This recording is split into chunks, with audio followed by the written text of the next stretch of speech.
Slogan of freedom fighters এই ভিডিঅ'টোত আমি স্বাধীনতা সংগ্ৰামীসকলে দিয়া শ্লোগানসমূহৰ বিষয়ে আলোচনা কৰিম। জয় জৱান জয় কিষাণ এই শ্লোগানটো দিছিল লাল বাহাদুৰ শাস্ত্ৰীয়ে। মাৰো ফিৰংগীকো এই শ্লোগানটো দিছিল মংগল পাণ্ডে। মংগল পাণ্ডেক 1857 চনৰ 8 এপ্ৰিল তাৰিখে ফাঁচি দিয়া হৈছিল। এইটো মনত ৰাখিবলগীয়া কথা। আৰু ইনকলাব জিন্দাবাদ এই শ্লোগানটো দিছিল ভৰত সিঙে। তেখেতক ফাঁচি দিছিলে 1931 চনৰ 23 মাৰ্চ তাৰিখে। তাৰপৰা দিল্লী চলো শ্লোগান দিছিল সুভাষ চন্দ্ৰ বসু। তেখেতে স্বৰাজ নামৰ নিউজ পেপাৰখন উলিয়াইছিল 1927 চনত। ডু অৰ ডাই এই শ্লোগানটো দিছিল মহাত্মা গান্ধীয়ে। এটা ইম্পৰ্টেণ্ট পইণ্ট হৈছে যে মহাত্মা গান্ধীক বাপুজী উপাধিটো কোনে দিছিল। এই বাপুজী উপাধিটো দিছিল সুভাষ চন্দ্ৰ বসুৱে 1944 6 জুলাই তাৰিখে। হে ৰাম এই শ্লোগানটো মহাত্মা গান্ধীয়ে দিছিল। তাৰপিছত হিন্দী হিন্দু হিন্দুস্তান এই শ্লোগানটো দিছিল ভৰতেন্দু হৰিশ্চন্দ্ৰই। 7 নম্বৰ বিজয়ী বিশ্ব তিৰংগা প্যাৰা এই শ্লোগানটো দিছিল স্বয়ংলাল গুপ্তাই। Swaraj is my birth right Swaraj মোৰ জন্মগত অধিকাৰ এই শ্লোগানটো দিছিল বাল গংগাধৰ তিলকে।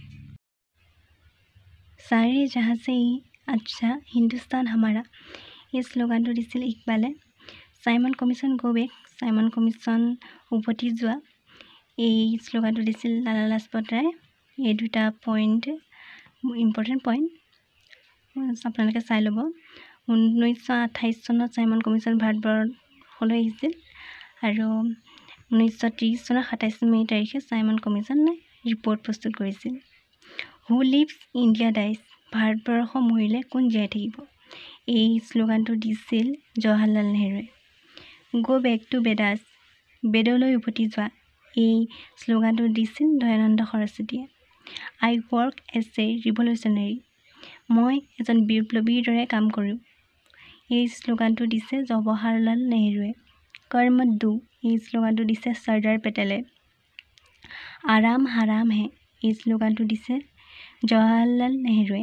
কমপ্লিট ৰিভলিউচন সম্পূৰ্ণ বিপ্লৱ এই শ্লোগানটো দিছিলে জয়প্ৰকাশ নাৰায়ণে। Save the country make the country দেশ বচাওক দেশ বনাওক এই শ্লোগানটো দিছিল PV নৰসিংহ ৰাওৱে। জয় জৱান জয় কিষাণ জয় বিজ্ঞান এই শ্লোগানটো দিছিল অটল বিহাৰী বাজপেয়ীয়ে। সেইটো হৈছে কাশ্মীৰ চলো কাশ্মীৰ চলো এই শ্লোগানটো দিছিল ডক্টৰ মুৰলী মনোহৰ যোশীয়ে। পূৰ্ণ স্বৰাজ এই শ্লোগানটো দিছিল জৱাহৰলাল নেহৰুৱে